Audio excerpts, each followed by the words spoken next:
네, 여러분 안녕하십니까? 2023년 6월 5일 코멘트입니다. 네, 즐거운 주말을 보내셨나요? 인도에서는 토요일에 열차가 충돌을 해가지고 최소 288명이 사망하는 참사가 있었습니다. 그리고 바이든 대통령이 국제한도 발행안에 서명을 하면서 오랫동안 끌어왔던 미국 국제 발행 한도는 법으로 통과가 되었습니다. 따라서 이날 금요일날 주가 지수들이 큰 폭으로 상승을 했습니다. 미국의 CIA 국장이 지난달에 중국을 몰래 방문을 했고 싱가포르에 있었던 샹그릴라 미팅에서도 중국은 표면적으로는 미국의 정식적인 회담은 요청은 거절했으나 양국의 국방부 장관들은 간단히 비공개로 미팅을 했고요. 참가했던 국가들은 아시아 태평양에서의 우크라이나 사태와 같은 일이 벌어질 것에 대해서 우려들을 표명을 했으며 중국의 국방부 장관은 아시아 태평양에서 나토와 같은 협정이 생기는 것에 대해서 경고를 했습니다. 그리고 전 세계 원유 생산의 40% 이상을 담당하는 오페크 플러스 국가들이 토요일부터 이틀 동안 회의를 했고요. 사우디가 유가 가지고 공매도 하지 말라고 경고를 했었는데 7월부터는 하루에 100만 배럴의 원유를 생산을 줄이겠다고 발표했습니다. 반면에 돈을 벌어야 하는 러시아는 여기에 동참하지 않았고요. 시추가 이루어지지 못하는 아프리카 국가들이 있습니다. 거기에 이제 배정이 되었던 2024년 할당량을 UAE가 받아가게 되었기 때문에 UAE 쪽에서는 좋은 뉴스가 되었겠죠. 그러면서 이제 오늘 아침에 유가도 상승을 하고 있다라고 전해드릴 수 있고요.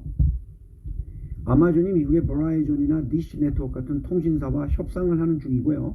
낮은 도매 가격으로 통신망을 산 후에 아마존의 프라임 서비스에 가입한 사람들에게 한 달에 10불 정도, 그러니까 13,100원 정도를 내면 되는 이런 새로운 요금제를 제공할 것이라고 했거든요.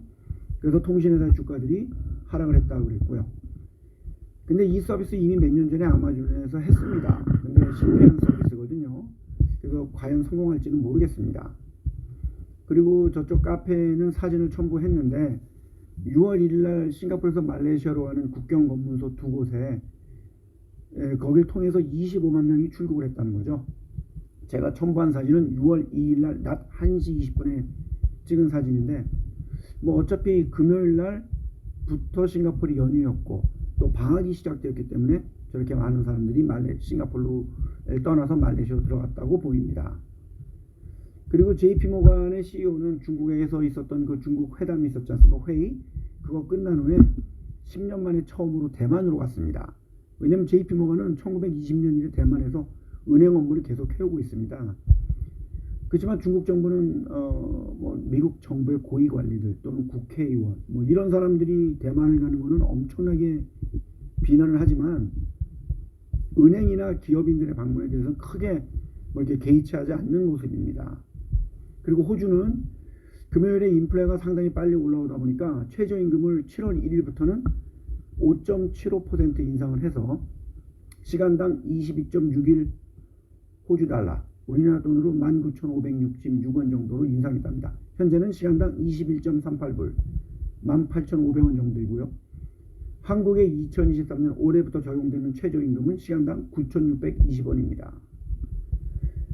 그리고 올해 69세인 뉴질랜드 출신의 베테랑 가이드가 6월 4일로 끝난 올해 에베레스트 등산 시즌에 대해서 수많은 등산 경험이 없는 사람들이 등산하기 때문에 문제가 되고 있다고 하면서 네팔 정부는 좀 더 경험이 많은 사람들한테 등산 허가권을 내주라고 말을 했고요. 이번 시즌에 최소한 12명이 사망을 했고 5명이 실종되었습니다. 이거는 2015년에 눈사태로 인해서 18명이 사망한 이래 가장 많은 사람이 사망을 한 해가 됐고요. 여러분도 이미 아시겠지만 베이스 캠프의 그 쓰레기는 정말 엄청난 양이 나왔습니다. 올해 네팔 정부가 에베레스트 등산 허가권을 478개를 주었거든요.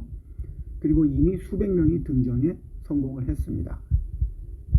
그리고 홍콩 경찰은 천안문 사태 34주년을 기념하는 행사를 하려던 민주화 인사들을 구금했고요.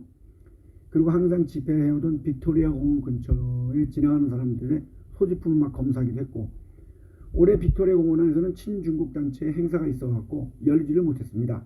여기도 사진을 첨부했습니다만 관심 있는 분들은 카페에 가서 한번 보시기를 바랍니다.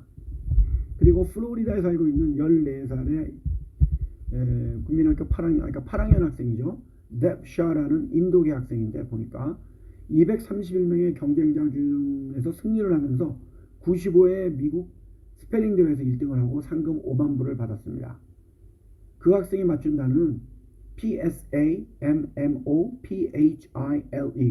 Samophile 이라는 단어로서 뜻은 사막 같은 곳에 사는 것을 선호하는 식물 또는 동물을 뜻하는 단어라고 합니다. 그리고 미국 테네시주에 사는 56세 남성이 하루 세끼 100일 동안 맥도날드만 먹은 겁니다. 그리고 26kg를 감량했다고 했습니다. 그는 빅맥, 머핀, 애플파이만 먹고 채소나 야채도 따로 안 먹고 햄버거에 올려진 야채만 먹고 운동도 안 했고 술과 간식은 전혀 하지 않았다고 합니다. 근데 대신 모든 끼니를 반만 먹었답니다. 그러니까 빅맥도 반이고 애플파이도 반만 먹고 이렇게 했다는데요. 결국 이거는 새로운 맥 다이어트가 아닐지 이렇게 또 맥 다이어트가 생길지도 모르겠습니다. 그리고 배드민턴 여자 단식 세계 랭킹 2위인 한국의 21세 안세영 선수가 방콕에서 열린 태국 오픈 결승전에서 세계 랭킹 5위인 중국 선수를 꺾고 우승을 했습니다. 안세영 선수는 올해 출전한 모든 대회에서 결승에 진출했고 올 잉글랜드 오픈, 인도 오픈, 인도네시아 오픈에서 우승을 차지하면서 승승장구를 하고 있고요.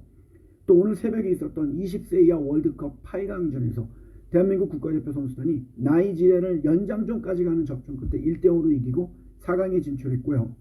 4강에 들어간 국가는 한국, 우루과이, 이태리 그리고 브라질을 3대2로 꺾은 이스라엘이 있습니다. 한국은 9일 금요일 새벽 5시에 이태리와 4강전을 합니다.